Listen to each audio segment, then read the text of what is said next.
imagine for a second um, earning over $300 million during the course of your career. Just let the sheer gravity of that number sink in. 300 million. You're the absolute pinnacle of your profession, like one of the most famous heavyweight boxing champions in history. Mm. The world is quite literally at your feet. Right. It's an unimaginable amount of money. Exactly. You could spend $10,000 every single day for over 80 years, and you still wouldn't run out of cash.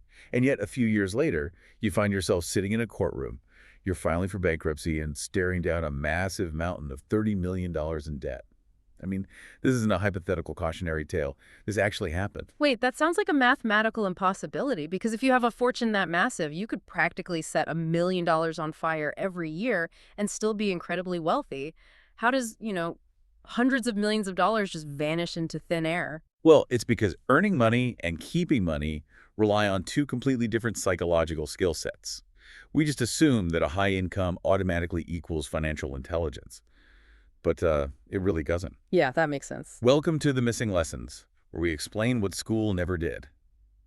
Today, we're unpacking a concept that affects almost every single one of us, yet it's completely absent from any syllabus.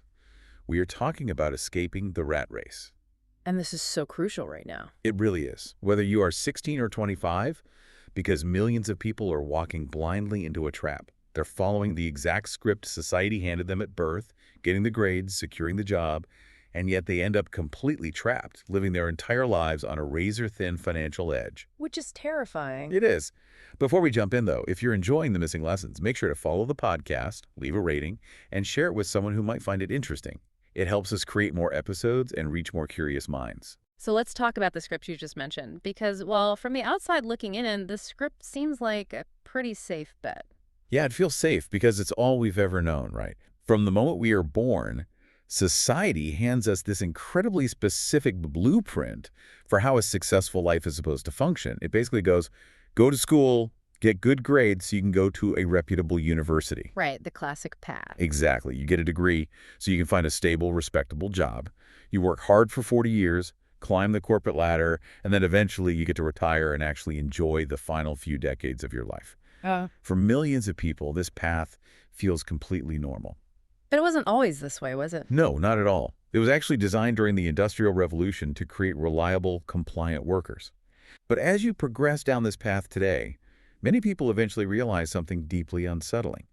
Despite earning more money than they ever have before, they feel entirely trapped. But see, we always talk about the rat race as if it's a problem exclusive to people working miserable minimum wage jobs. I mean, if you follow the script, get a great job, and make $100,000 a year, you've essentially won the race, right? You're out of the trap. You would think so, but the data paints a terrifyingly different picture.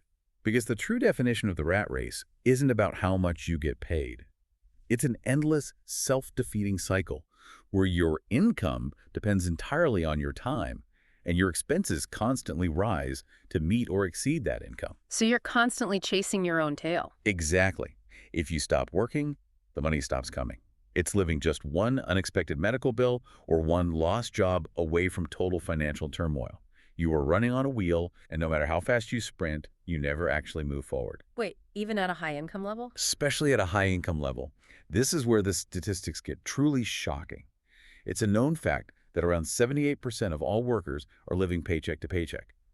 But here is the piece of data that should fundamentally change how you view money. What is it? Of the workers who are making over $100,000 a year, 1 in 10 of them are also living paycheck to paycheck. Wait, no, I have to push back on that.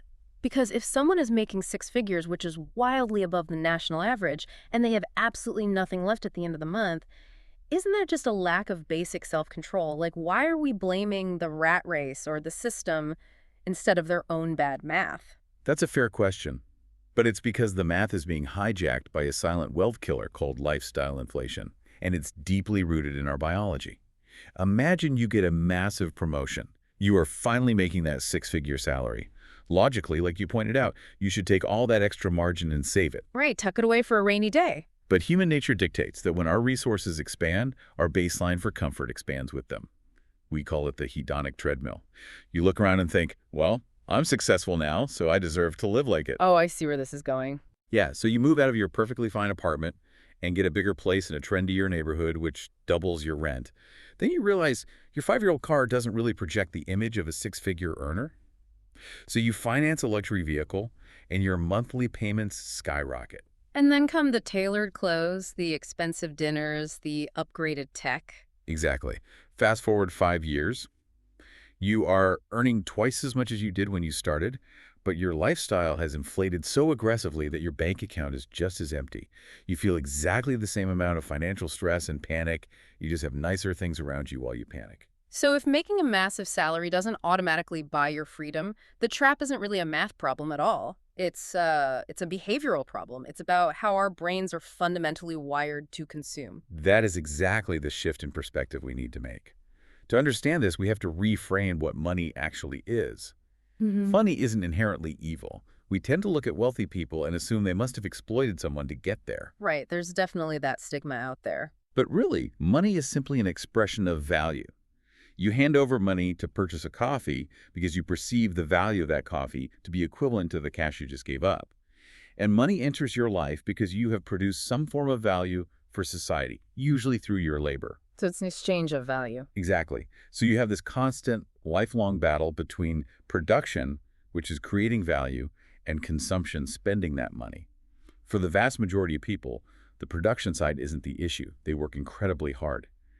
The issue is their consumption habits, which are driven by really powerful cognitive biases. What kind of biases are we talking about here? Well, let's look at three massive psychological hurdles that keep us broke. First is the ostrich effect. This is our neurological tendency to literally bury our heads in the sand to avoid negative financial information. Oh, like when you go out for a weekend, spend way too much money, and then deliberately refuse to open your banking app on Monday morning because you're terrified of what the screen will say. Yes, that is the perfect example. And what's fascinating is what happens in the brain during that moment. When you think about checking that depleted bank account, your amygdala, the fear center of your brain, lights up the exact same way it would if you were a prehistoric human who just spotted a predator in the bushes. Wow, so your brain treats it as a literal life or death situation. It really does. Your brain interprets financial lack as a threat to your survival. So to protect you from the pain and anxiety, your brain convinces you to choose ignorance. You avoid the banking app, but by avoiding it, you can't fix the problem, which keeps you in the rat race. That makes so much sense. What's the second hurdle? The second hurdle is hyperbolic discounting. This is the psychological mechanism where we choose a small, short-term pleasure right now over a massive, long-term reward in the future. I've actually heard that when we try to visualize our future selves, like imagining ourselves at retirement age, our brains actually process it as if we are thinking about a complete stranger. Yes, that's the core of the problem. When you buy a new pair of $300 sneakers today, your brain gets an immediate massive hit of dopamine. It feels incredible. But if you were to take that same $300 and invest it so it can grow into $3,000 in 20 years, well, the logical part of your brain knows that's a better move. Like you don't get that instant rush. Exactly. The dopamine hit just isn't there. Your brain struggles to value that future reward because 20 years from now, you feel like a stranger. Why would you deny yourself pleasure today to give money to a stranger tomorrow? That is wild to think about. And what about the third hurdle? That leads perfectly into the third, and perhaps most dangerous hurdle, which is social proof, or keeping up with the Joneses. We are hardwired as social creatures to measure our own self-worth by our status within the tribe. If our neighbors buy a new car, we feel a biological urge to match that status so we aren't left behind. But today, the Joneses aren't just the people living next door anymore, are they? No, not at all. The Joneses are the thousands of people you follow on social media. We are constantly bombarded with curated, hyper-edited highlight reels of other people's lives. So we end up buying luxury items we can't afford just to take a picture, to chase likes, to prove to absolute strangers that we are successful. That sounds exhausting. It is. Living in the rat race is like trying to painstakingly copy someone else's masterpiece painting, brushstroke for brushstroke. Right. You spend all your energy mimicking someone else's life, hoping that when you're finally done, you'll somehow feel like you achieved something original. But you don't. No, you won't. You'll just be exhausted holding a fake. Man, that is a harsh reality check. It really makes you realize how performative so much our spending is. I actually want to pause and ask the listener a direct question right now. Think about the money that has entered your life so far. Think about every paycheck, every birthday gift, every side hustle dollar. How much of it do you actually still have in your possession? Are you buying things to actually build wealth, or are you just buying things to appear as though you do? It's a deeply uncomfortable question to ask yourself. But here's where this deep dive gets incredibly fascinating. This illusion of more income equals more freedom doesn't just trap individuals. It traps entire nations. Wait, really? Entire Yeah, nations? let's zoom out for a second and look at the macroeconomic level. Hmm. Back in 1990, if you looked at global poverty, 90% of the people living in extreme poverty lived in low-income countries. That made intuitive sense, right? Poor countries equal poor populations. Right, that tracks logically. But today, we have a global economic phenomenon called the poverty paradox. Due to massive shifts in global trade, the vast majority of the world's poorest people don't live in low-income countries anymore. They actually live in middle-income countries like India and China, which have seen their national GDPs absolutely skyrocket over the last few decades. Okay, so we've established that making 100K doesn't cure brokenness for a person. And you're saying that exact same psychological trap is currently trapping entire nations. How does a country get wildly richer on paper, but the people stay poor? Because the internal plumbing of the system is flawed. Imagine a country discovers a massive new natural resource. Foreign money pours in, the GDP shoots up, and the country is now classified as middle income. On paper, they are wealthy. But the wealth isn't trickling down. Exactly. If that wealth isn't distributed, if it gets hoarded by a few corporations, or if the everyday citizens don't have access to education, capital, or property rights, then the average person's life doesn't change at all. The country earned more money, but it didn't know how to allocate it. That completely mirrors the individual struggle. A massive GDP increase for a country doesn't eradicate poverty if the internal system is broken. Just like getting a massive salary bump won't make an individual wealthy if their internal financial system, their consumption habits is broken. That is a perfect summary. Right, so on a macro level, a society needs to redirect its wealth to lift people up. But on a micro level, you have to redirect your own wealth away from liabilities and into assets. Exactly. Which brings us to the ultimate question. If this system is designed to trap us and our own psychology works against us, how do we actually break free? Yeah, what's the way out? It starts by fundamentally changing how we earn our money, which requires understanding the 4 levels of income. Level 1 is the employee. This is where almost all of us start. You are trading your time for money. You work an hour, you get paid for an hour. Which is stable, but limiting. Very limiting. It provides a sense of stability, Yeah. but it is mathematically limited. There are only 24 hours in a day. You can only work so much, which means your income has a hard ceiling. At level 2. Level 2 is the self-employed individual. Think of a freelance graphic designer, a consultant, or even a private practice doctor. They have escaped having a boss, which feels like freedom, but they really just own a job. Wait, even a specialized doctor making $500,000 a year is still in the rat race? Yes, because they are still entirely tied to their time. If that doctor decides to take a month off, or if they break their hand and can't perform surgery, their income drops to absolute zero. Levels 1 and 2 are the very definition of the rat race, regardless of how high the salary goes. Wow. Okay, so where does the escape happen? The escape happens at levels 3 and 4. Level 3 is the business owner. A true business owner doesn't just have a job. They have built an architecture. They have decoupled their time from their income. How do they do that? By utilizing standard operating procedures, hiring employees, or leveraging software to generate value for the market even when they are sleeping. And finally, level 4 is the investor. This is the ultimate level of freedom. Because your money is doing the work. Exactly. This is where your capital literally works for you through compound growth. You buy assets like index funds, real estate, or business equity, and those assets generate enough returns to pay for your living expenses. It completely severs the link between your labor and your survival. But going straight from an entry-level employee to a level 3 business owner or a high-level investor sounds terrifying. I mean, most people don't have the capital or the risk tolerance to just quit their job and start a company. How do ordinary people actually cross that gap without risking everything? That's the key. You don't do it all at once. You cross that gap through immense discipline and very specific actionable steps. Here is how you can become financially free. And I want to be clear, it isn't a get-rich-quick scheme. Okay, so what's step 1? First, you have to spend less than you earn. It sounds basic, but as we discussed with lifestyle inflation, most people fail right there. Second, you build an emergency fund.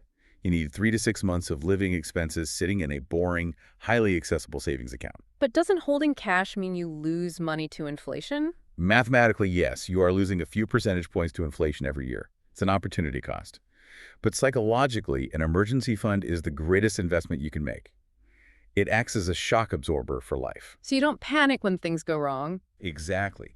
When your transmission blows, it's a minor inconvenience, not a financial disaster that forces you to liquidate your investments or take on 24% credit card debt just to get to work. And understanding how to navigate debt is crucial there, right? Because there's a massive difference between bad debt that traps you and good debt that scales you. Absolutely. You have to ruthlessly eliminate consumer debt.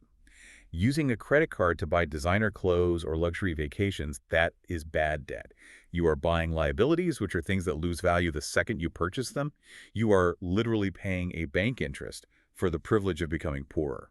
That's a brutal way to put it, but it's true. What about good debt? Well, productive debt is entirely different. Productive debt is using leverage to acquire assets. If you borrow money at a 6% interest rate to buy a rental property or scale a business that yields a 12% return, you are using the bank's money to get richer. You capture the spread. So if you combine these steps, spending less, building an emergency fund, and leveraging good debt, And combine them with the massive power of delayed gratification, like consistently investing a portion of your income into index funds over decades. Compound interest will eventually carry you across that gap. okay, so we've covered the consumption side pretty well, avoiding lifestyle inflation, managing debt, and investing. But what about the production side? How do you increase the value you're putting out into the world so you actually have excess money to invest in the first place? You increase your value by acquiring leverageable skills. Skills are the new currency. To increase your production, you have to solve problems for the market at scale. Can you give an example? Sure, if you are sweeping floors, you are solving a problem. But it's a problem almost anyone can solve, so the market pays a low replaceable rate. But if you can learn high-paying, complex skills like advanced sales, software engineering, artificial intelligence integration, or digital content creation, you are solving complex problems that very few people can solve. And the market pays a premium for that. Exactly. The market will reward you exponentially for that. But learning those kinds of skills, or, trying to start a side business, requires stepping into the unknown. It means you have to be willing to suck at something new for a while, which can be humiliating. I think that fear of failure is what keeps most people locked in the rat race. It absolutely does. Escaping your comfort zone requires facing fear head-on. And I actually dealt with this personally. For years, I had a lingering, paralyzing fear of flying on an airplane. Really? I didn't know that. Oh, yeah. Just the thought of it made my chest tight. Oh. For my entire life, I stayed on the ground, comfortable but entirely restricted in where I could go. But to break out of any trap, whether it's financial or psychological, you have to start busting your biggest fears. So what did you do? I made a radical decision. I booked a short 60-minute domestic flight. Walking into the terminal, the nervous sweat, the anticipation, it was pure visceral terror. Yeah. My brain was screaming at me to run away. I can imagine. But then I boarded. The plane took off. And during the flight, I realized something profound. It was uncomfortable, yes. It felt a bit like getting a blood test. A sharp pinch, a lot of apprehension, but ultimately completely manageable. The anticipation was worse than the event itself. Exactly. The real magic happened after we landed. When those wheels touched down, there was this massive rush of realization. The thought that if I can survive my greatest fear, I can do anything. That's a huge breakthrough. It was. And escaping the rat race is exactly like that. It's a series of small, terrifying actions. It's tackling one fear at a time. It's posting that first piece of content when you know your friends might judge you. Or asking for that promotion. Right. It's making that first investment. It's building something despite the potential consequences. The physical act of flying didn't change you. The act of confronting the boundary you set for yourself is what changed you. That's a great way to put it. Which actually brings me to something I want to ask everyone listening. Here's a question for you. What is one thing you bought recently just to keep up with the Joneses that you now regret? Or what is one fear currently keeping you from learning a new skill? Let us know your thoughts in the comments. We love reading them, and it's a great way to reflect on your own habits. And of course, drop a like and a comment if your app allows it. To bring all of this together, escaping the rat race isn't about winning the lottery. It isn't about luck or stumbling upon a viral business idea or some secret get-rich-quick formula. True financial freedom is the boring, unsexy result of thousands of small, disciplined decisions made over years. It's the compounding of all those small choices. Yes, it is every single dollar you deliberately chose to invest instead of spend. It is every unnecessary luxury purchase you proudly walked away from. Hmm. It is every evening you spent learning a new, valuable skill instead of mindlessly binge-watching a show. It's a complete mindset shift. Exactly. It's about shifting your entire mindset from consuming the world to producing value for it. And I want to leave you with this one final thought to mull over. We've talked a lot about money today, but money isn't really the end goal. Money is just the tool. Right. It buys you options. The greatest luxury in the world isn't a flashy sports car sitting in the driveway. It isn't a massive mansion with empty rooms or a wardrobe full of designer clothes that you only wear for social media validation.